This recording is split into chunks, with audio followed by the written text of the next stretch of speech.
मैं आपको बता देना चाहता हूँ कि जो हमारे जाट राजा बच्चू सिंह थे, उनकी कौम सिलसिलेवार थी, या आप फौजदार भी कह सकते हैं। तो एक दिन भरतपुर के जाट राजा बच्चू सिंह जी संसद पहुँचे। तो थोड़ी देर बाद संविधान का निर्माता भीमराव अंबेडकर संसद पहुँचा। मैं आपको बता दूं कि जो भीमराव अंबेडकर था वो जाति से चमार था। उसके संसद पहुँचते ही सभी उसे देखकर खड़े हो गए, लेकिन जो हमारे भरतपुर के जाट राजा बच्चू सिंह जी थे वो उसे देखकर खड़े नहीं हुए।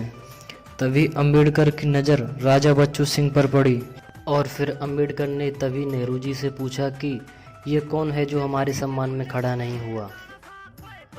तभी नेहरू जी ने अंबेडकर से कहा कि ये भरतपुर के जाट राजा बच्चू सिंह जी हैं। तो घमंड में चूर अंबेडकर ने कहा कि अच्छा, रजवाड़े चली गई मगर अकड़ नहीं गई, और रस्सी जल गई मगर बल नहीं गया।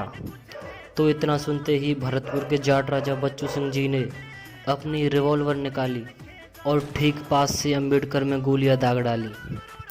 बच्चू सिंह जी यहीं नहीं रुके, बल्कि अंबेडकर को मारने के बाद उन्होंने अपनी रिवॉल्वर नेहरू जी की छाती पर निशाना लगाकर पूछा नेहरू जी से कि मैंने कुछ गलत तो नहीं किया मिस्टर नेहरू। डरे सहमे नेहरू ने कहा, नहीं राजा साहब, आपने कुछ गलत नहीं किया। यह सुनकर भरतपुर के जाट राजा बच्चू सिंह जी संसद से बाहर चले गए, और इस प्रकार हमारे भरतपुर के जो जाट राजा बच्चू सिंह जी थे उन्होंने अंबेडकर को मारा था।